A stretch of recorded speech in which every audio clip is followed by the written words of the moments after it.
சொக்கேசன் துணையோடு ஊர்வலம் போனாய் போகை நீனாய் பூமையானாய்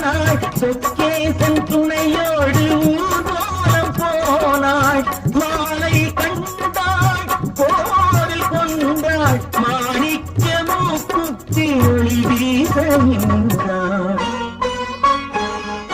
பெண்கள் தொட்டு நாடு தன் சங்கை தமிழ் பாடு தன் மக்கள் வெள்ளம் கூட காவல் கொண்டார்